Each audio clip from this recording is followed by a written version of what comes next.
Hello students, this is class 10th subject English. Today we are going to start our sixth poem, that is Amanda. This is written by Robin Klein and this is my lecture 1. So let us begin. Now the topics to be covered today. First of all, we shall read the introduction of the poet. Poet is Robin Klein. Then introduction of the poem, and after that explanation of stanzas, means there will be stanza wise explanation, and at last we shall discuss poetic devices used in this poem Amanda. So let us begin the introduction of the poet. Introduction of the poet Robin Klein. Robin Klein is an Australian author of books for children. She was born on 28th February 1936 in Campsie, New South Wales, Australia. Klein is considered one of the most prolific and beloved authors of Australia. She writes children's and young adult fiction. Some of her famous books are Hating Alison Ashley, People Might Hear You, etc. Activities pertaining to small children are very dear to her as they represent innocence, love, smartness and their nature. She wrote more than 40 books including Hating Alison Ashley, Halfway Across the Galaxy and Turn Left, and Came Back to Show You I Could Fly. So this is the introduction of the poet Robin Klein. Now let us read the introduction of this poem. Robin Klein has expressed the views of a little girl, Amanda, in this poem, who is constantly pointed out by her mother for making mistakes. Means this Amanda is the name of a girl.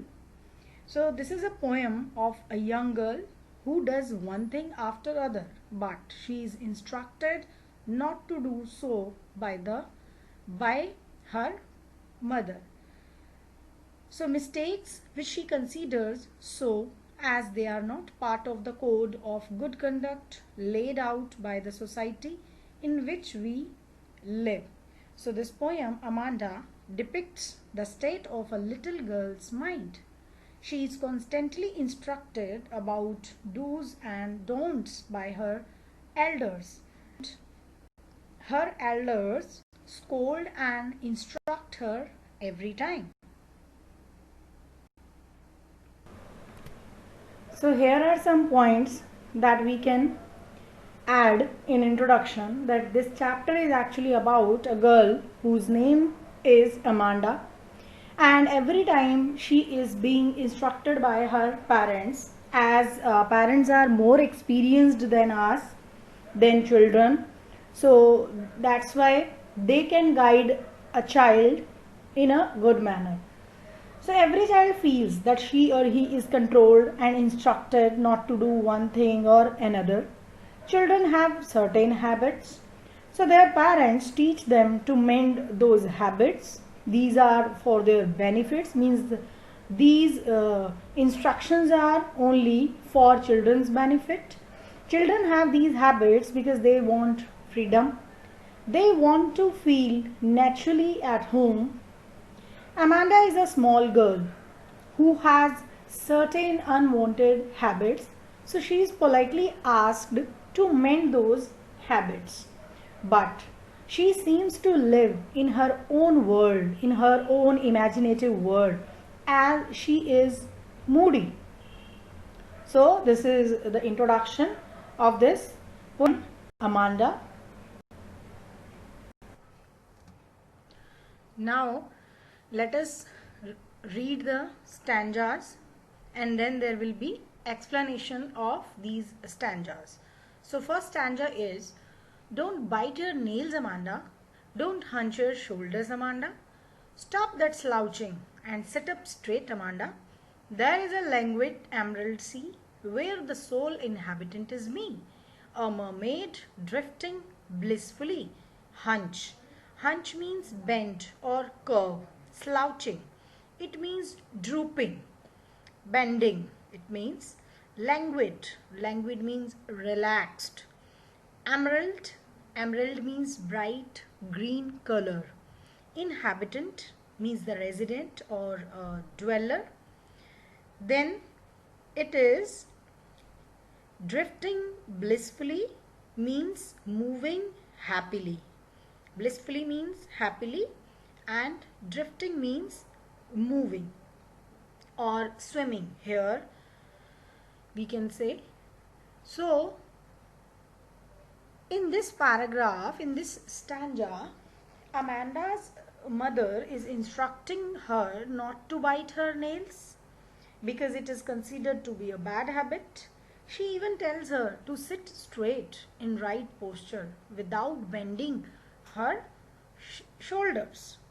So there Amanda imagines herself to be sitting near a calm and small island.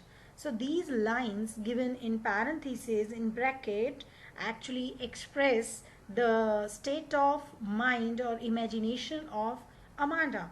Amanda imagined herself to be a mermaid. So Amanda imagines herself to be a mermaid. She wants to be the only resident, only inhabitant, only dweller of the beautiful green sea. She wanted to live alone in green sea. She imagined herself like a mermaid who leads her life in a relaxing way. She wants to be a mermaid and she wants to live there alone happily. So this is first stanza. Now let us read the explanation. The poet is describing Amanda, a little girl who is always pointed out by her mother for her mistakes and how she imagines her life to be.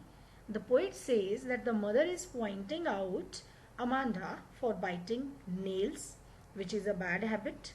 Next, she asks her to sit straight without bending her shoulders.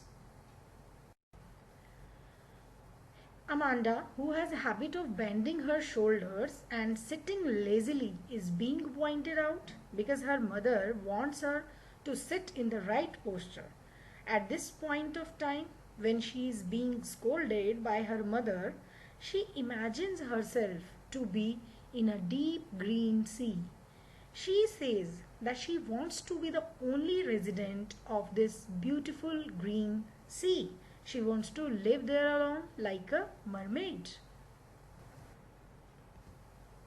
She imagines herself like a mermaid who is alone there and leads her life in a very relaxing way. She says that she wants to be carried away by the current of water and feel the relaxing environment there. So mermaid means a woman with the tail of a fish. So she wants to be a mermaid because she does not like to be instructed by her parents. Now stanza 2. Did you finish your homework, Amanda? Did you tidy your room, Amanda?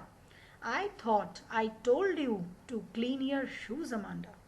Now once again, few lines are given in parentheses. I am an orphan roaming the street. I pattern soft dust with my hushed bare feet. The silence is golden, the freedom is sweet. So Amanda was inquired here whether she had finished her homework or not. She was even inquired whether she had cleaned her room or not. She was even instructed to clean her shoes. Then once again she gets lost in her imagination and she thinks that she should be an orphan. Means she imagines herself to be an orphan. Orphan means a child who has no parents.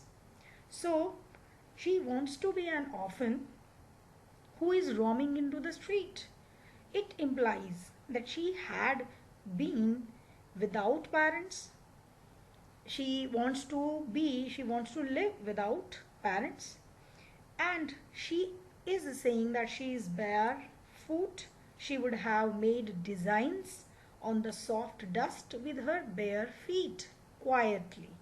In her opinion, silence is golden and freedom is the sweetest thing in the world. She actually wants to have silence in her life, and she also wants freedom that has been curtailed by her parents. Here the poet says, now this is explanation, that Amanda's mother is inquiring her about whether she has done her homework or not, and then she asks her whether she has cleaned her room or not. Moreover, she is also reminded to clean her shoes. So here we can see that the mother is constantly asking her questions regarding her homework being done or not, or whether she had cleaned up her room and shoes or not. But on the other hand, while Amanda is listening to her mother's instructions, she imagines herself to be an orphan who is roaming in the street. This means that she imagines if she would have been without parents, she would have walked freely in the streets. She would have drawn designs on the soft dust with her uncovered feet very quietly.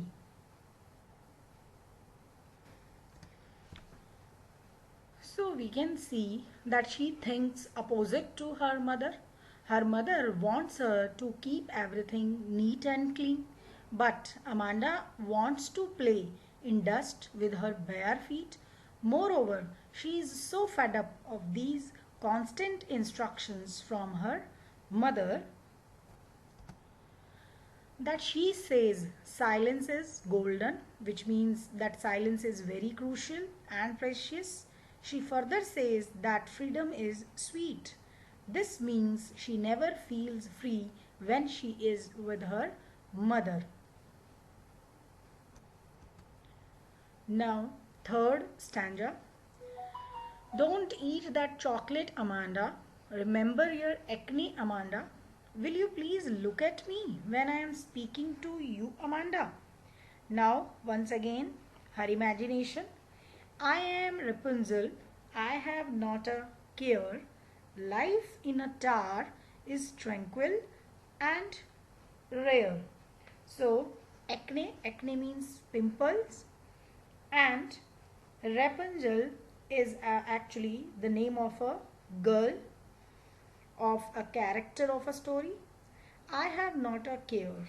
Life in a tower is tranquil. Tranquil means calm. Rare means that will be very different. So here Amanda's mother instructed her not to eat chocolate, and she reminds of her pimples which she has due to eating chocolates. She even reminds her for not paying attention to what her mother says. So then Amanda only imagines herself to be Rapunzel. Rapunzel is actually a character from a fairy tale who lives in a tower, but Amanda doesn't care for anybody. She wants to live alone in a quiet and calm tower. She also tells that she will never let her hair down to anyone, so that nobody could come to her in that tower, and she will be there all alone, and she will be enjoying their silence and freedom. So this is her imagination. Now explanation. Next, Amanda's mother is disallowing her to eat chocolates. She reminds her of pimples that Amanda faces due to eating chocolates, At last she scolds her for not paying attention to what her mother says. Means whatever her mother is telling her, Amanda does not pay heed to her. At this moment, Amanda imagines herself to be Rapunzel. Rapunzel was a character from a fairy tale that was captured in tower by a witch. The witch used to climb the tower with the help of long hair of Rapunzel that were let down by her through the window. So this time Amanda says that she would not let her hair down because she just wants to live there alone. So now Amanda wants to be Rapunzel because she feels that life in the tower will be peaceful and unusual. She thinks that she will be free and live in a peaceful environment in the tower. So she wants to be Rapunzel.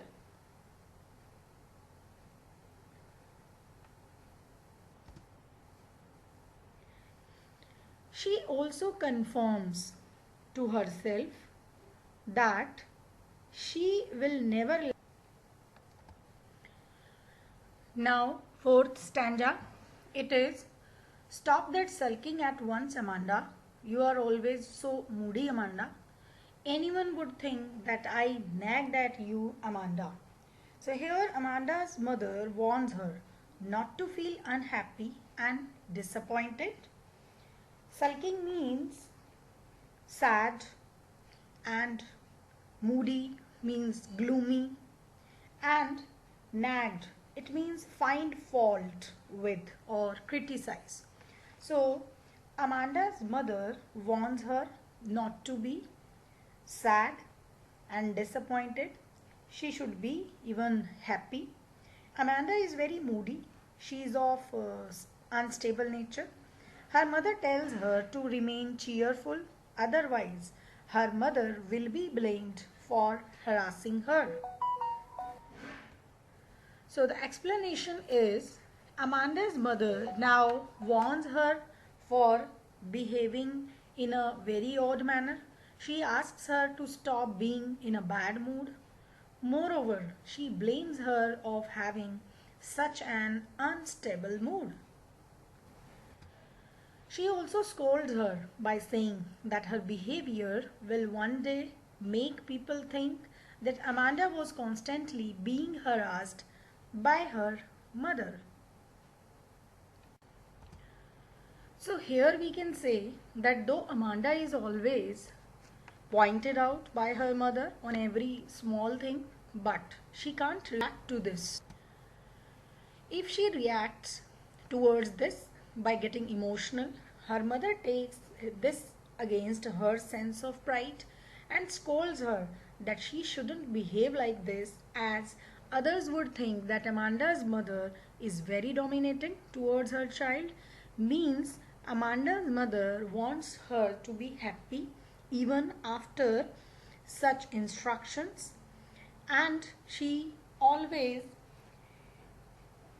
keeps on instructing Amanda for this thing or that. So Amanda gets irritated and she becomes very gloomy, but Amanda's mother actually wants from her that she shouldn't show her sadness to anyone, otherwise others would think that Amanda's mother is very dominating. Now let us read the poetic devices which are used in this poem. So first poetic device that is used in this poem is metaphor. So examples are given. Silence is golden. Silence is said to be glorious like golden color here. Then freedom is sweet. Freedom is said to be sweet in taste.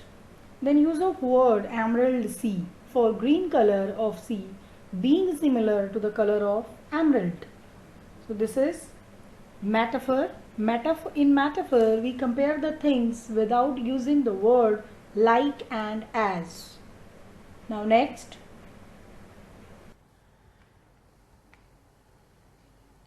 Illusion. Next poetic device that is used in this poem is allusion. Actually, allusion is when an author makes an indirect reference to a figure, place, event or idea originating from outside the text. Here the character mermaid is taken. So to be free and contained in their own, taken from fairy tales. This character is taken from a fairy tale. Then Rapunzel, who lived happily alone on a tower for a long time. It is also a part of German fairy tale. So this is allusion. Now next is alliteration. Alliteration is actually repetition of consonant sound in two or more consecutive words. So examples are given. First is stop that sulking. Here S sound is repeated at the start of closely placed words. The next example is stop that slouching and sit up straight. Once again S sound is being repeated at the start of closely placed words. So this is alliteration. Now next. Now rhyme scheme. In stanza 1, rhyme scheme is AA, BA, CC, C. So these are rhyming words. Amanda, Amanda. This is AA. Then straight. This is B. Once again Amanda. This is A. Then C, me, blissfully. Then this is C, C, C. Now stanza 2. In stanza 2, rhyming scheme is AA, DA, EE, E. So Amanda, Amanda, these are rhyming words. Then shoes, then Amanda, then street, feet, sweet. These are E, E, E. Then stanza 3 is AA, FA and G, G, G. So these are rhyming words. Amanda, Amanda, you, Amanda, career, here. Then stanza 4 is AA, HA. So this is rhyming scheme of stanza 4. So words are Amanda, Amanda, then you, Amanda. So this is the rhyme scheme of this poem Amanda, written by Robin Klein. Now homework. Homework is to read the poem thoroughly and find out the answers of these questions. First question is, how old do you think Amanda is? How do you know this? Second question, who do you think is speaking to her? Then third question, why are stanzas 2, 4 and 6 given in parenthesis, means in bracket? Fourth question is, who is the speaker in stanzas 2, 4 and 6? Do you think the speaker is listening to the speaker in stanzas 1, 3 and 5th, means 3rd and 5th and 7th also. Next question is, what could Amanda do if she were a mermaid?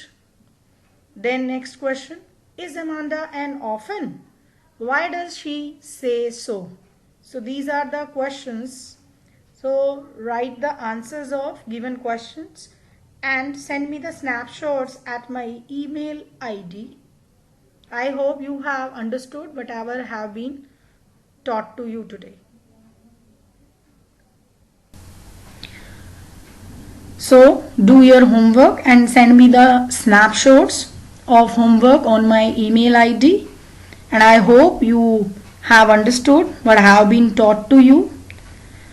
If you like our videos, please press like button and subscribe our channel. Thank you.